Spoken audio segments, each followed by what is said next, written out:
नमस्कार, मैं doctor Manohar Suryavanshi, ENT head and neck surgeon, medical hospital Pune. गले में दर्द होना, जिसे फेरिंजाइटिस भी बोलते हैं, तो उसके क्या कॉजेस हो सकते हैं? गले में दर्द जो इन्फेक्शन की वजह से भी हो सकता है। इन्फेक्शन में अलग अलग टाइप्स होते हैं। यूजुअली जो मोस्ट कॉमनली होते हैं वो viruses, then bacteria. Viruses, environmental exposure, जैसे कि अभी मानसून का सीजन है, तो मानसून में बारिश की वजह से वायरल एंड बैक्टीरियल इन्फेक्शन की संभावना बहुत ही ज्यादा रहती है। जो वायरसेस जो अपने नाक के और गले के अंदर पहले से है होते हैं, बैक्टीरिया होते हैं, वो हम मौसम के बदलाव की वजह से और दूसरा ठंडा खाना पीना, जर्नी करना, उसकी वजह से हमें डिफरेंट रीजन में डिफरेंट वायरसेस एंड बैक्टीरिया का सामना करना पड़ता है और वो एक्टिवेट होते हैं और लोकल इम्यूनिटी सप्रेस कर देते हैं। आईजीए मेडिएटेड लोकल इम्यूनिटी रहती है, वो सप्रेस होने के बाद फिर बैक्टीरिया एड ऑन हो जाते हैं, उसे बोलते हैं सुपर इन्फेक्शन। और वहां से फिर वो नेजल कैविटी में जो साइनसेस रहते हैं वहां भी फैल फैल जाते हैं। एडेनॉइड टॉन्सिल्स इस एरिया में फैल के वो एडेनॉइड इन्फेक्शन या टॉन्सिल इन्फेक्शन, साइनस इन्फेक्शन, फिर वो फैलने की संभावना चेस्ट में होती है। फिर कफ होना, प्रोडक्टिव कफ होना, न्यूमोनिया के चांसेस होना, ये सब पॉसिबिलिटीज रहती है ये इन्फेक्टिव कॉजेस की वजह से। अगर खांसी में स्पुटम आता है, बलगम आता है और उसका कलर ग्रीनिश या येलोइश हो जाता है, तो इन्फेक्शन, ये बैक्टीरियल इन्फेक्शन होने की संभावना जरा ज्यादा रहती है।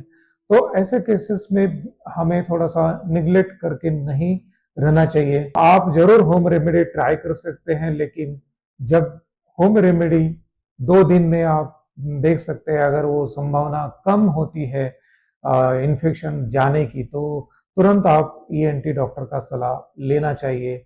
जो नॉन इन्फेक्टिव कॉजेस रहते हैं, जो कि वहां पे वायरल या बैक्टीरिया नहीं रहते, लेकिन बाकी अदर कॉजेस रहते हैं, जैसे कि मोस्ट कॉमनली एलर्जिक कंपोनेंट रहता है। जिस पेशेंट में एलर्जिक राइनाइटिस की वजह से बार बार नाक के अंदर जो सिक्रीशन बनता है, साइनसेस के अंदर जो सिक्रीशन है वो पीछे जाके, जिसे हम पोस्ट नेजल ड्रिप बोलते हैं, वो गले के अंदर पीछे की तरफ फेरेंजियल वाल में चिपकने का संभावना रहता है वो सिक्रीशन।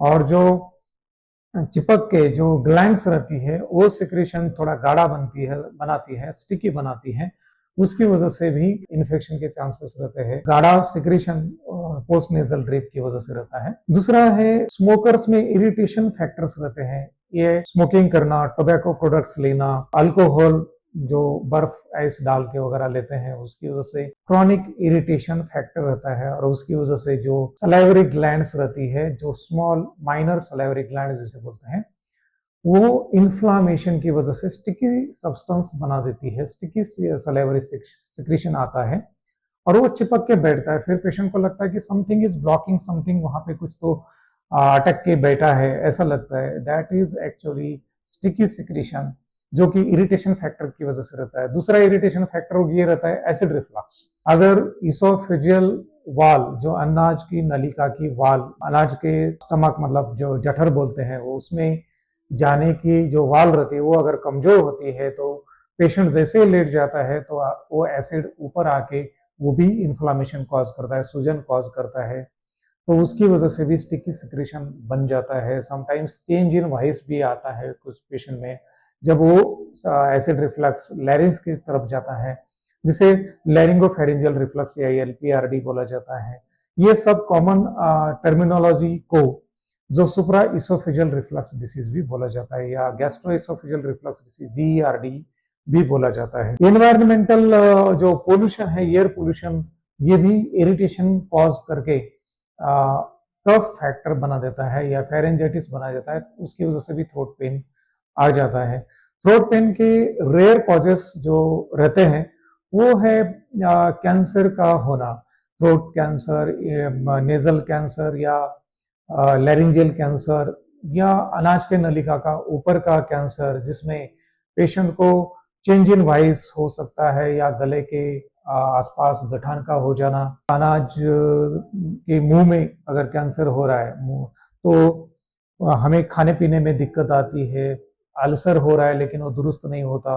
ऐसे कंडीशन में पेशेंट को हर एक जो अनाज का हम नेवला लेते हैं उसके साथ पानी पीने की जरूरत होती है। अनाज बिल्कुल नीचे नहीं जा रहा है, हाँ, खाने पीने में दिक्कत आ रही है, तो ऐसे केस में बिल्कुल निगलेक्ट नहीं करना चाहिए।